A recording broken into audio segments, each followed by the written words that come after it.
नमस्कार, स्वागत है आप सबका राजनीति के इस अखाड़े में। मेरा नाम है अजय सेतिया। मित्रों, सरकार तो नरेंद्र मोदी की ही बनी, शपथ ग्रहण तो प्रधानमंत्री के तौर पर नरेंद्र मोदी का ही हुआ। मोदी और भाजपा विरोधी इकोसिस्टम ने इसके बावजूद हार नहीं मानी है।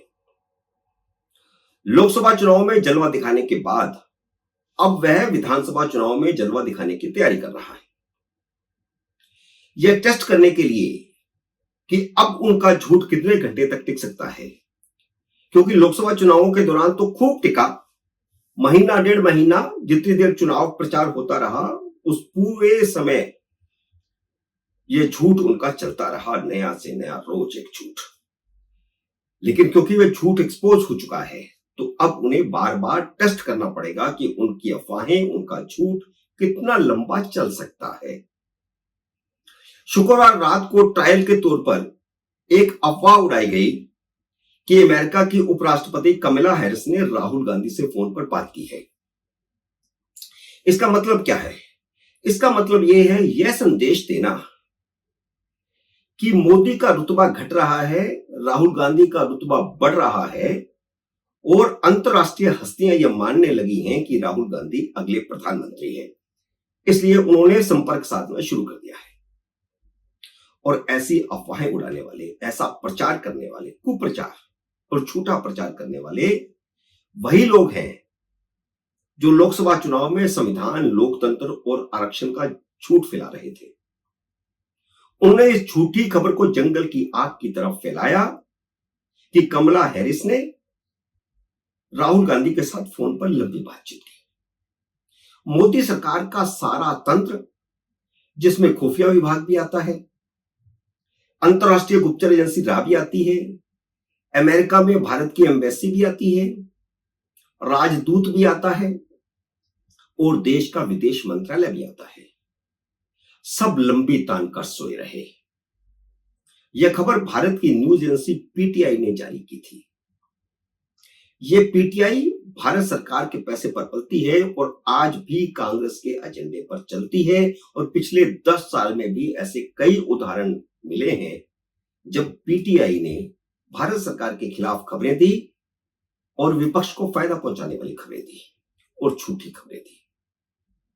शनिवार रात को जब कमला हैरिस के दफ्तर ने खबर का खंडन किया, तब जाकर पीटीआई के अमेरिका के संवाददाता ने ही अपनी खबर वापस ली। क्या भारतीय एजेंसियों को कोई भनक नहीं लगी थी? क्या उन्हें पहल करके तुरंत खंडन जारी नहीं करवाना चाहिए था? राजदूत क्या कर रहे थे? भारत की अमेरिका स्थित एम्बेसी क्या कर रही थी? भारत का विदेश मंत्रालय क्या कर रहा था? यह एक घटना इस बात का सबूत है कि मीडिया में कांग्रेसियों और वामपंथियों का इकोसिस्टम किस तरह काम करता है और उसको काउंटर करने की भाजपा सरकार की, भाजपा की, मोदी की कोई तैयारी नहीं है। सच यह है कि राहुल गांधी के सोशल मीडिया हैंडल से मोदी की छवि को खराब करने के लिए उन पर रोज नया हमला हो रहा है और ऐसा हमला हो रहा है जिसे प्रधानमंत्री पर कोई बर्दाश्त नहीं कर सकता। जिसको भी देश से जरा प्यार है, जिसको भी संविधान से जरा प्यार है, जिसको लोकतंत्र से ज्यादा प्यार है, वह चुने हुए प्रधानमंत्री का इतना अपमान बर्दाश्त नहीं कर सकता। नरेंद्र मोदी को बैल बुद्धि बताने वाला वीडियो कांग्रेस के सोशल मीडिया हैंडल से चलाया जा रहा है। प्रधानमंत्री पर कोई इस तरह की अमर्यादित टिप्पणी कैसे कर सकता है? बालक बुद्धि के जवाब में बैल बुद्धि बताना। बालक बुद्धि कोई बहुत अपमानजनक शब्द उस ढंग से नहीं है। बैल बुद्धि बहुत ज्यादा अपमानजनक शब्द है। दूसरी तरफ भाजपा का सोशल मीडिया जो पूरा ढांचा था, जिसकी एक समय तूती बोलती थी, वह मात खाता हुआ दिखाई दे रहा है। जबकि मोदी छोटी छोटी घटनाओं को जीत का संकेत मानने लगते हैं। उन्हें लगता है कि उनकी लोकप्रियता अभी भी वैसी की वैसी है। लोकसभा चुनाव एक छोटा सा झटका था, अब फिर सब कुछ सामान्य हो गया है। जैसे ही उन्होंने तीसरी बार शपथ ली, फिर से उनका रुतबा वैसा ही हो गया, उनकी लोकप्रियता वैसी ही हो गई। उन्हें झटके पर झटका लग रहा है, लेकिन वह समझ नहीं रहे। लोकसभा चुनाव के बाद विधानसभा सीटों के उपचुनाव में भी झटका लग गया, लेकिन महाराष्ट्र विधान परिषद के चुनाव में महायुति ने अपने 9 उम्मीदवार जिता लिए, तो मोदी समझने लगे हैं कि महाराष्ट्र विधानसभा चुनाव भी जीत लेंगे। यह मैं नहीं कह रहा, नरेंद्र मोदी ने खुद मुंबई में जाकर के कहा कि जैसे विधान परिषद की 11 में से 9 सीटें जीत ली हैं, वैसे ही महायुति विधानसभा चुनाव भी जीतेगी। चुनाव में 12 उम्मीदवार थे, 11 सीटें थी। शरद पवार का एक उम्मीदवार हारा है, और वह भी इसलिए क्योंकि कांग्रेस के विधायकों ने अजीत पवार के उम्मीदवार को वोट देकर उन्हें जिता दिया। और यह कोई पहली बार नहीं हुआ। महाराष्ट्र में, गुजरात में, उड़ीसा में, कर्नाटक में यह अक्सर होता रहता है। राज्यसभा के चुनाव में भी होता है, विधान परिषद के चुनाव में भी होता है। लेकिन ये छोटी मोटी घटनाएं, इससे लोकप्रियता घटती बढ़ती नहीं है, ये जुगाड़ होता है। लेकिन मैनेजमेंट से जमीन कैसे मजबूत हो जाएगी, इस जुगाड़ से जमीन पर कैसे मजबूत हो जाएगी भारतीय जनता पार्टी और ये महायुति। अभी लोकसभा चुनाव में देखा है कि जमीन में अजीत पवार की साख नहीं है, और वैसी साख शिंदे की भी नहीं है। भारतीय जनता पार्टी की साख में तो बहुत बड़ी गिरावट आई है महाराष्ट्र में। इसके क्या कारण है? इसका कारण है हिंदुत्व के वोटों में बिखार। वह जो बिखराव आया है, जब तक वह बना रहेगा, महाराष्ट्र जीतना नामुमकिन है। मैं बड़ा सोच समझ कर कह रहा हूं कि महाराष्ट्र जीतना नामुमकिन है। जिस तरह लोकसभा चुनाव से पहले बिहार में नीतीश कुमार लौटकर आए थे, उसी तरह उद्धव ठाकरे लौटकर आते हैं, तभी महाराष्ट्र जीतने की कोई संभावना बनती है, नहीं तो भाजपा भूल जाए। और सिर्फ महाराष्ट्र नहीं, बल्कि हरियाणा और झारखंड में भी हार निश्चित है।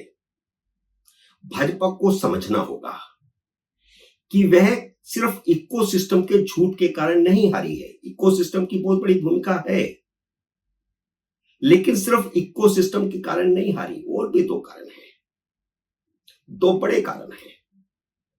एक है मोदी का ब्यूरोक्रेसी पर जरूरत से ज्यादा भरोसा, ब्यूरोक्रेट्स को राजनीति में लाकर अपने पीढ़ी दर पीढ़ी कार्यकर्ताओं के सिर पर बिठाना। ऐसे परिवार जिनके बाप दादा परदादा इस विचारधारा से जुड़े हुए, इस विचारधारा की सेवा करते रहे, उनके ऊपर ब्यूरोक्रेट्स को ला करके बिठा देना कि ये अब आपके नेता। और दूसरा, पीढ़ी दर पीढ़ी कार्यकर्ताओं पर दल बदलूं को तरजीह देना। नरेंद्र मोदी ने इस बार जिन ब्यूरोक्रेट्स को चुनाव मैदान में उतारा था, उनमें से ज्यादातर हार गए हैं।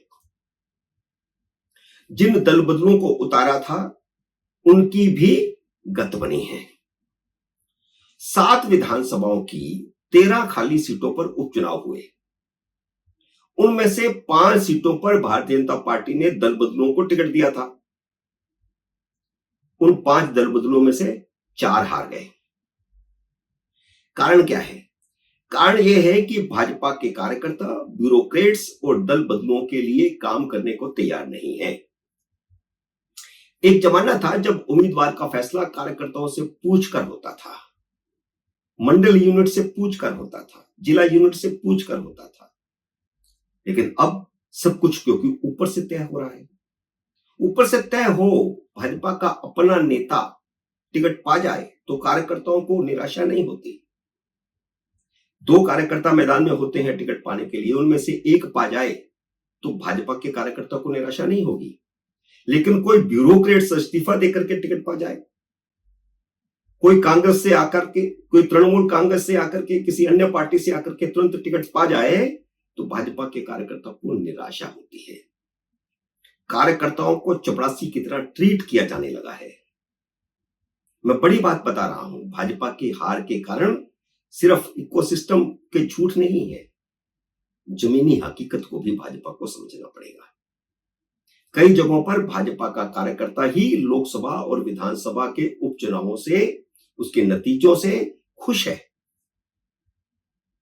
कह रहे हैं अच्छा हुआ सीटें कम हुई, अच्छा हुआ विधानसभा के उपचुनाव में हार गए, घमंड बहुत ज्यादा हो गया था।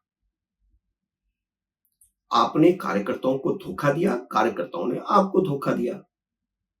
कहां गए पन्ना प्रमुख? आप तो उनसे सीधे मुंह बात भी नहीं करते। अब बात करना तो दूर, मिलते ही नहीं, मुलाकात का समय तक नहीं देते। संगठन कमजोर हो गया है, ब्यूरोक्रेसी नंगा नाच कर रही है। ब्यूरोक्रेसी को मुख्यमंत्री भी भाजपा के तरजीह दे रहे हैं और प्रधानमंत्री भी ब्यूरोक्रेसी को तरजीह दे रहे हैं, जिस कारण कार्यकर्ता निराश है। ब्यूरोक्रेसी नंगा नाच कर रही है। भाजपा कार्यकर्ताओं ने दल बदलुओं और ब्यूरोक्रेट्स को एक मैसेज दिया है कि भाजपा में जाना जीत की गारंटी नहीं है। मित्रों, उम्मीद है मेरा ये वीडियो आपको पसंद आया होगा। इससे लाइक और शेयर कीजिए। अगर आपने मेरे YouTube चैनल को अब तक सब्सक्राइब नहीं किया तो कृपया सब्सक्राइब करके अपना आशीर्वाद दीजिए। जल्दी मिलते हैं अगले वीडियो में किसी अन्य विषय के साथ। तब तक नमस्कार।